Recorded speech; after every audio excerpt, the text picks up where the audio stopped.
Okay, Algebra 2. So today we're going to go ahead and just pretty much review what we did last week and make sure you guys are feeling all right about it.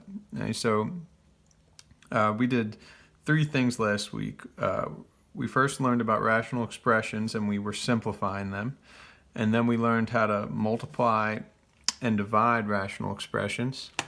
And then finally we learned how to add and subtract them.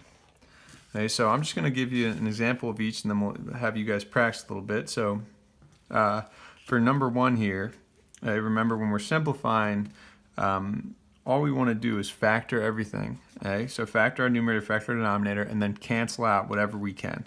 So for example, if I look at number one, I have 6x cubed plus 6x squared over 2x cubed minus 2x. In my numerator, I have a GCF of 6x squared, and that's going to leave me with something like x plus 1 when I take a 6x squared from each of those terms. And then in my denominator, it looks like 2x is going to be my GCF, and I'll be left with x squared minus 1. Right? And then always check to make sure if you can factor further. In this case, x squared minus 1 is one of those difference of squares situations where we have a perfect square, x squared, we have another perfect square, 1, and we're subtracting it. We're actually able to break that guy up. So nothing's going to happen in my numerator right here, but my denominator, I can actually rewrite the x squared minus 1 is x plus 1 times x minus 1. And now we're at a point where we can cancel stuff out. You'll notice we have x plus 1 on the top and the bottom, so I cancel it. 6 over 2 is actually the same thing as 3 over 1, right? And x squared over x, one of these x's will cancel up top, right? And it looks like all we're going to have left over is 3x in our numerator and x minus 1 in our denominator. If you have trinomials like in number 2, then you're just going to go ahead and factor those how we usually factor trinomials. Right? When it comes to multiplying and dividing, not much really changes with multiplying. Right? We're still factoring everything and then trying to cancel things out. In this case, we're just factoring more things. So let's take a look at number 3 here. Right? Actually, let's jump over to number 4.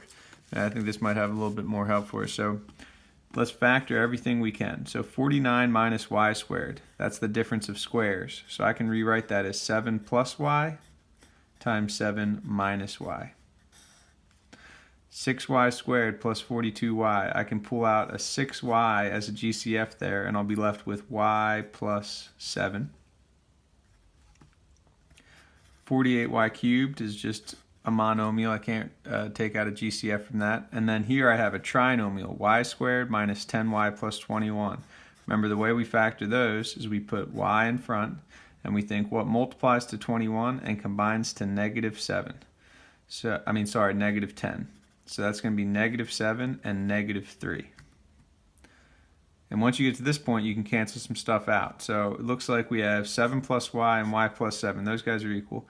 But here I have 7 minus y and y minus 7. When we have subtraction and those guys are flipped, okay, we got to be careful. Remember, we learned the other day that if we have a situation like this, it's actually equal to negative 1. Right? So it still simplifies down, but we got to put a negative 1 out in front. So remember, once we rewrite this guy, we're going to throw a negative out in front. And then the last thing we can do is 48 over 6 is going to be 6 over 1, right? And by that, sorry, I mean 8 over 1, my mistake. And I have a y cubed up here and a y down there. So I can cancel that y with one of these guys, so that's going to become a 2. All right. So don't forget that negative we talked about, and then it's going to be 8y squared over y minus 3. And that would be our final answer there.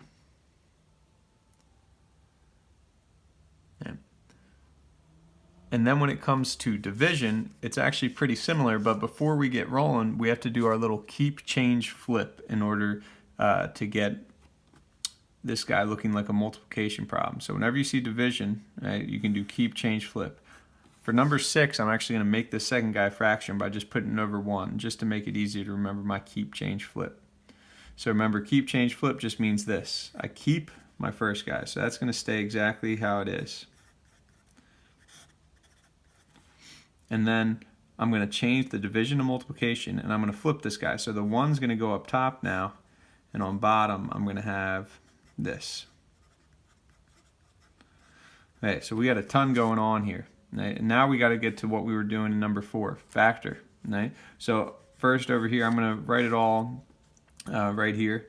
Okay, I have 30c cubed minus 60c squared. I'm going to take a 30 out as well as c squared, and that'll leave me with c minus 2. Right? 3c I can't do anything about. 1 I can't do anything about. And then this guy I can do a lot. I'm going to do some side work here. First I'm going to pull out a 2c from all of them. 2c goes into all 3 of those, right? So that's going to leave me with c squared minus 8c plus 12. And then I'm going to be able to factor that guy. All I have to do is put c in front of each binomial, and then I think what multiplies to positive 12 and combines to negative 8. I'm thinking negative 6 and negative 2. So over here I got c minus 6 and c minus 2. Sorry, I'm kind of running out of room here. So a few things cancel. C minus 2 is on top and bottom. All right.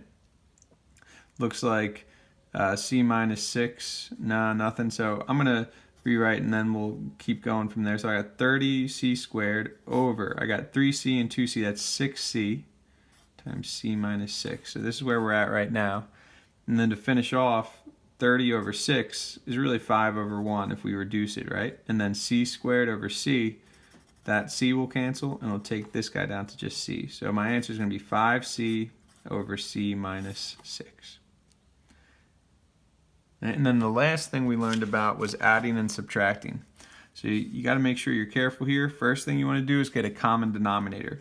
In number 7, we already have a common denominator, so we can go right to just combining our numerators together and putting it into a single fraction. So because they're both 8k plus 4, I can just go up top and do 17k plus 3k is 20k. 3 and 7 is 10, right? And there's my new fraction, and it's just a single fraction now. But then I have to go ahead, and if possible, I have to factor it. So 20k plus 10 has a GCF of 10, and I'm left with 10k times 2k plus 1. And down here, I can pull out 4, and I'm left with 2k plus 1. And you'll notice the 2k plus 1's, same exact binomial, so they're going to cancel. And then 10 over 4 reduces to 5 over 2, and I got my answer. Right? But remember, we're not always going to be given a common denominator. So sometimes we have to force it to happen. So I'm going to show you 2 more. This guy right here, I have 3 over 12y plus 9 over 24. Right? In this situation, I got to think, how can I get these denominators to meet? Right? It looks like I could get from 12 to 24 pretty easily by just multiplying by 2, right? But this side needs a y. So I have to multiply this side by y over y. This side I'm going to multiply by 2 over 2.